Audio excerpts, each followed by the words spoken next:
fellow book lovers, welcome back to the Bibliovert channel. My name is Jacqueline, and for today's video, we are going to talk about the 10 books that I would like to read before the end of 2025.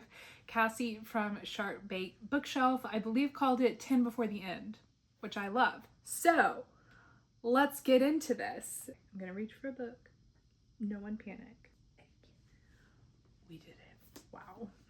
So this list is not in any particular order. The first one I actually just got recently in like one of those blind date with a book from the cutest bookstore in the farmer's market in Dallas called Storytellers, and they did like a blind date with a book. So I grabbed this one, and it is Our Infinite Fates by Laura Stephen. This one, let me just like read the tagline. They've loved each other in 1,000 lifetimes. They've killed each other in every one. Okay, I'm not typically one for like the reincarnation trope. That's not one that I love, but this one has like really captivated me, and I think it could be fascinating. I have not really read any reviews for it, so I would truly be going into it blind. The inside says, the invisible life of Addie LaRue meets This Is How You Lose the Time War in this fantastical and epic love story that defies death as two souls reincarnate through the centuries. Evelyn can remember all her past lives. She can also remember that in every single one of them, she's been murdered before her 18th birthday by Arden, a supernatural being linked to her soul. The problem is that she's quite fond of the life she's in now, and her little sister needs her in order to stay alive. If Evelyn wants to save her sister, she'll have to find the centuries-old devil who hunts her through each life before they find her first, figure out why she's being hunted, and finally break their curse, and try not to fall in love again. I will admit that I am quite surprised that our main character is younger than 18. I think for some reason I imagined that this was going to be kind of more aged up, like in the 25-year-old range. So anyway, I think that this one sounds really interesting, and I think it would also just be a great book to wrap up the end of the year. It's not super long, so I'm very curious to see how I like this one. The next one, I actually just bought it today. It came out, I believe, either at the end of September or early October, and it is Our Vicious Oaths by Davenport. Let me also just read the tagline. The enemy of my enemy is my lover. Okay. The synopsis for this book is a warrior princess and a vengeful king from rival fae courts form a fierce alliance to take down a merciless despot in this journey of powerful magic, enemies to lovers romance, and political intrigue.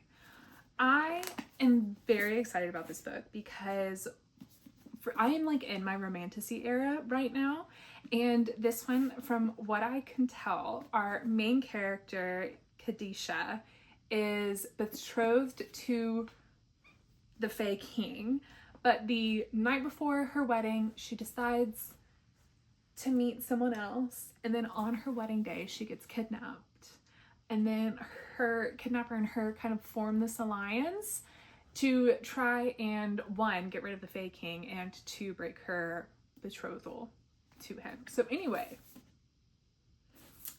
I'm just saying it sounds delicious, and I am very excited about reading this one. I honestly think that this might be the very first one that I read. Very much intrigued and interested in this one. So Claudia Gray is the author of The Murder of Mr. Wickham, which honestly sounds absolutely hilarious. It is as if all of Jane Austen's characters came together and there was a murder mystery that happened while they were at a manor home together, and they're trying to solve the murder. So it sounds so much fun. It just sounds giggly and hilarious, and honestly, I am down to see Mr. Wickham.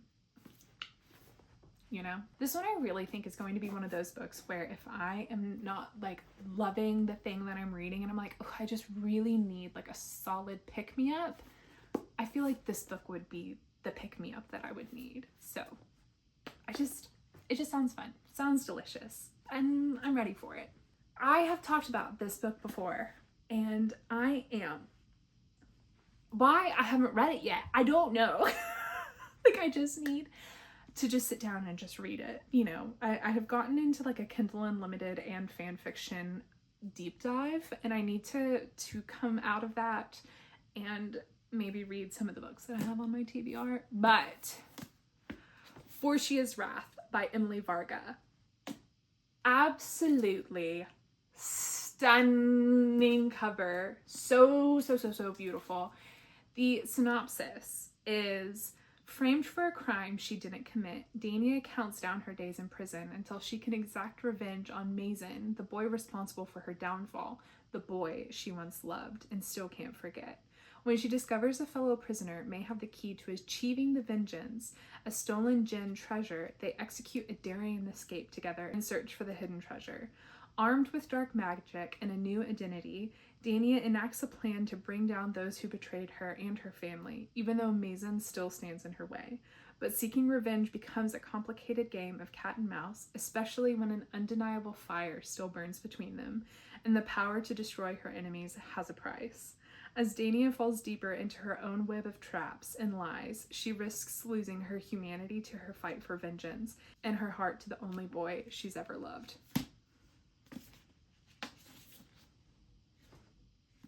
This is just a gender-bent Count of Monte Cristo, and the Count of Monte Cristo is one of my all-time favorites, so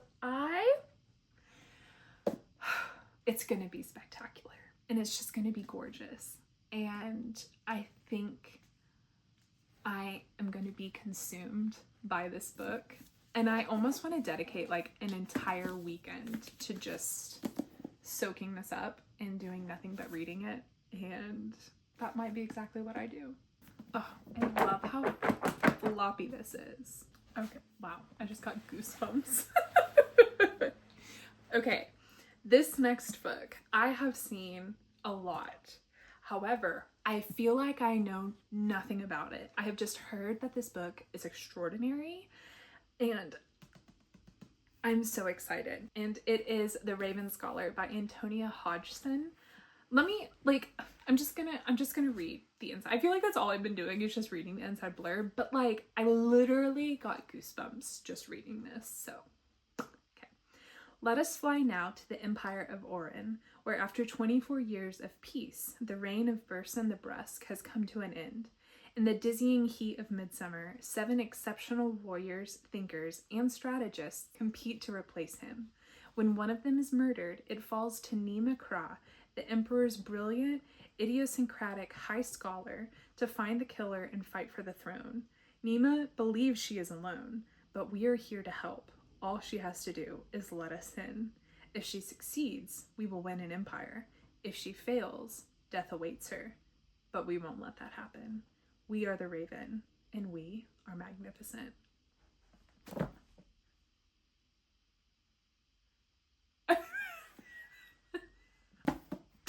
Okay, like, do I need to say more? This is what's so funny. It has been so long since I purchased a book and like read the back of it or read the synopsis that now that I'm doing it for this video, I'm like, oh my gosh, this book sounds so good. Yeah, that's the point. So this next book I got as an ARC from New York City Comic Con, and it is Weavingshaw by Heba Al-Wasity.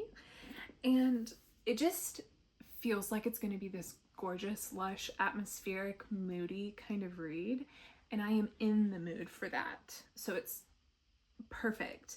It is set to come out February 24th, 2026, but let me just beware the promise: a crumbling estate tainted by blood, a girl haunted by ghosts, a seller of secrets, handsome and doomed. A dark romantic tale begins. I wouldn't mind being haunted in a home that looks like this. Haunt me in this gorgeous gothic mansion. So anyway, I think that this is going to be delightful. Next one up, I'm honestly shocked that I haven't gotten to this one yet because I loved The Spell Shop by Sara Beth Durst, and I read it I think like last October or November, and it is time to read The Enchanted Greenhouse. And The Spell Shop just felt like a hug. The coziest, cutest fantasy. That ending, like, my heart was pounding, but like in the absolute best way. Just magical and delightful and wonderful. And I am so confident that Sarah Beth Durst has poured all of that same magic into the Enchanted Greenhouse. And I feel like I just need whimsy. I just need a little bit of whimsy in my life right now. And I think that this is going to provide. Also, I see what looks like to be a cat with wings. And I want to meet the cat with wings. It is just tender. I think I may have talked about this book in a recent video. I can't remember if it was the last one or the one before that. But this is Her Soul for a Crown by Alysha Rameera. Again, we need to just talk about how absolutely gorgeous this book is. And just gorge. This book is also feminine rage and vengeance and beautifully crafty and brilliant, strong female characters. And I'm just so excited. So our main character, Anula, was orphaned, and she has planned on how she's going to take control and be queen. And she makes a bargain with someone who has access to the gods. It is just going to be this like sensory overload of a book in the best possible way. And I am thrilled. Just thrilled. The next one is Fear the Flames by Olivia Rose Darling. Our main character is exiled and imprisoned by her father, ripped away from her dragons, and now years later she has created her own kingdom and she's determined to get her dragons back. So she allies with one of the most dangerous men in the entire kingdom, and it sounds like it's like a reluctant allies to lovers, plus there are dragons. One of my good friends, Chelsea, recommended this book, and I need to ask her if she read the audiobook. I know she reads a lot of audiobooks, and if she liked it, that might be the way that I read this one. I might listen to it on audio. So if you have any audiobooks that you just like love, please tell me what they are, because I'm thoroughly enjoying audiobooks right now and I want to find more. The last book on my list is technically two because it's a duology, but I need to read these books soon.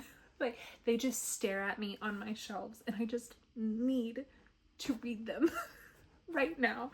But it is The Jasad Heir and The Jasad Crown by Sara Hashem.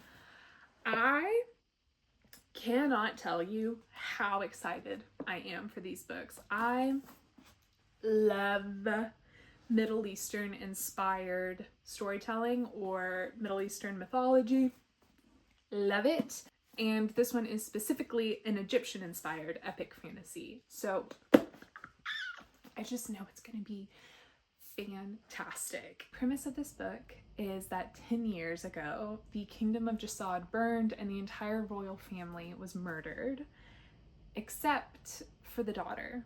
But she wants everyone to believe that the entire family was murdered. And so she is basically living with a hidden identity, and the heir to the new kingdom is trying to seek out rebels and visits her village. She accidentally uses her magic, and he has now forced her to work with him, but he still doesn't know who she is. So she's still trying to have this hidden identity, work with her enemy, and also just survive. And so it sounds so good. Also, to my knowledge, it is a duology, which I love. I wish we had more duologies in the world. I'm just so thrilled that there are so many fantastic books that I want to read, because I have been in book slumps where I'm like, nothing sounds good.